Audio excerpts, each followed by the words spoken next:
Wapama and Batu my dear so. Na ene and somewhat a better Jana no efa a reverend Obofour than a dear buyer, as a year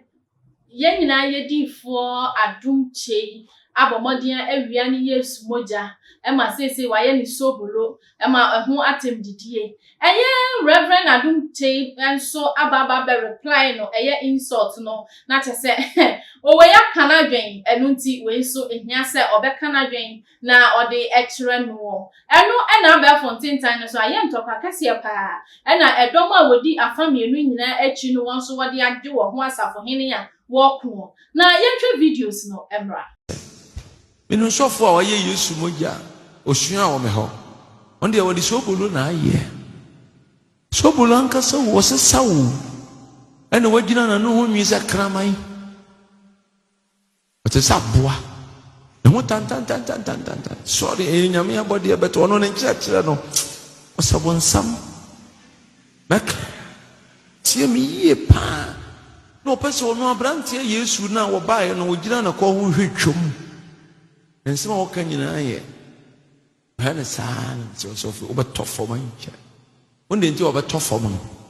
na dwene ne se opese nipa kasa oye wo se de ye ne se wo gina ho no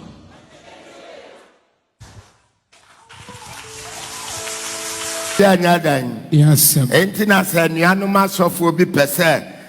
tackle me personally bomidin tackle me oh bema waiting concern aeroplane with overhead bridge me dia menam no me no time to say hani Afghanistan now what there oh yes amen shamilemu monshame nyamisu monshame nyame life na was of bia big na bebo midin e be kire mase a oh bra sofu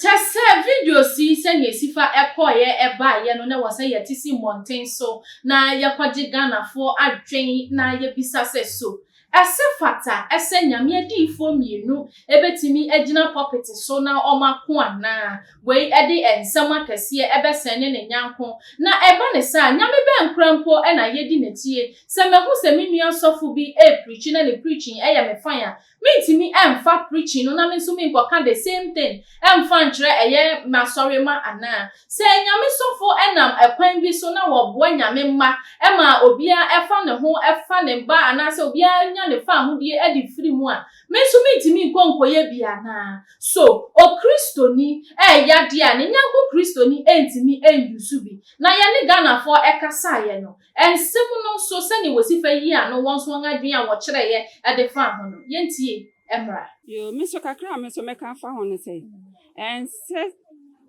ensem fata sei asofo ufo bedidi omo ho atem san say yes ye Kristo anam osifo e wasase so say ye Kristo anam osifo de e wo say ye di Kristo na anam achi na ye hwe na ye hia no san so no ba wa ma ye yimu because osofo no ayeti say moye engina ntema nyankopon ye ni mu ntema ye nyankopon eti de omoye no bibie ni ho ebesua film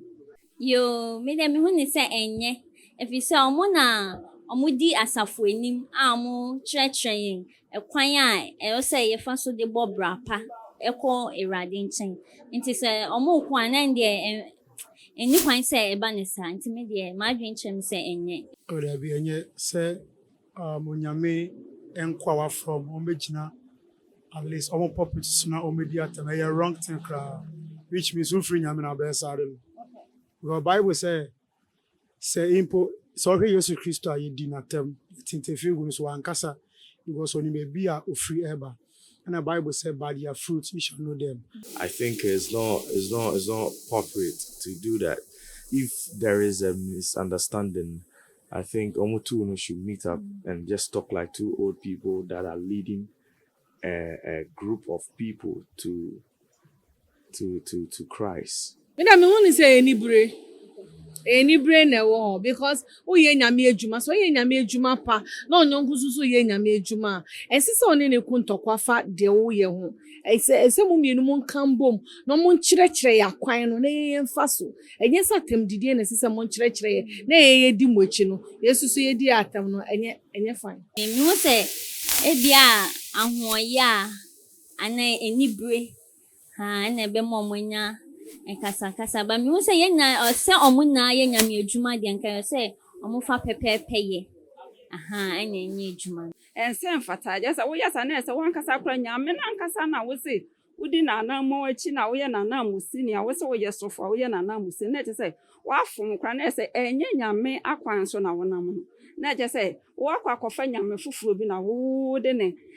akata wani mu sɛ wo je sɛ woyɛ nyame na musi ni me so kakra me no fa ho so o hwɛ de ɔmo ne yɛ na ɔmo suban ɔmo yɛ sɛ ogina pulpit so wo preach onyame asɛm e de akyerɛ me di bonini sɛ metie ne mewie na wo gina baabi wo gina wo pulpit so na wo didi me fan sɛ asɔfo na asɔfo mo di mo atam a me kyim mo mfiri nyame enti ensi sɛ o ka kyɛ onyonko sɔfo sɛ n'anim sɛ kɔkɔ enye entwa yie ntitie papa bi enim ɔmo kyerɛ ade ye besua enye ade a ɔmo bɛyɛ a ebebu ya bem. It's only when they know the thing is fake and they are making money. When you are watching the money aspect, that's when greediness comes inside. To where even I'm buy scano, you see, I know he's making out of the they are inventing now, no so you know. But if you are looking at the number of people that are being saved by the thing, then I think it's cool. You see, because at the end of the day, if why beef? Bible say yes moja yesu obebu ma adibonefo ni na odimoja ne beto odimoja ne beche me kwa efiri bone ne metibie mu enti obi jama bi say oton yesu moja eyomu eyibi o makoye wechire na omo ton say bia wakoto so bolo na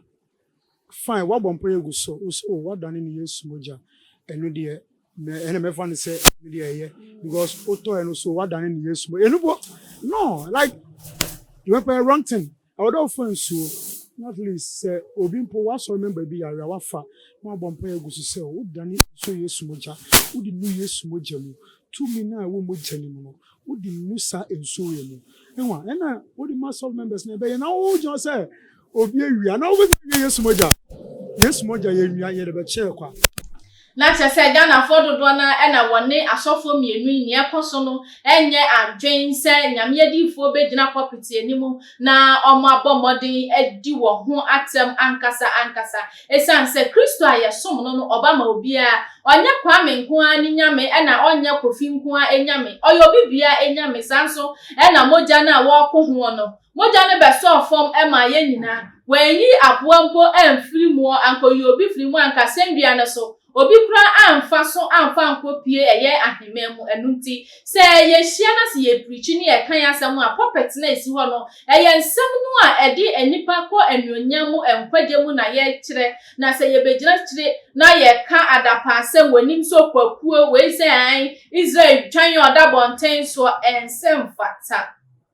entwaye sane Bible ne kan ya se yema ye kasa ho emra enyam esan se ye didibie bi ede mawa asodie eda wo so se uye ordinary church member wesno sane wo life etie wo ya de a obi amfa ho ne obeye bia wa kasa wo life na emom ye de asori dibie bi ba besoa wo kikire wo kon na se wo je to de a na waka ye hu se asodie ewo wo so ankasa ne wo beye bia enipa ebeka ho asem obi anso ehwe wabrabo enunti no se mo amose mo afa adom no mo de adom no eye dwuma de na ne mo kan hu se ensem bia mo de baba betu dwana se ne mo beye bia no eyade agana fo betwe nesre ene abasa na yenso yaba papa mo ni adwudwam na yama amanse nyina hu ne ekoso enunti obi bia ehwe ne ho yie na ye fa sa kwan so atu ye nuanom adifo no efose eje enipa dodo na ena ehwe won asua won enunti wama asumdue ena boko fo adwentre papa your comment section as like a video na share there were all the social media platform no eso edinya mejeso a ene Empress Ann emema nyina ketwe ba ko pe Mrs. Kwachi hwe ho so yi macro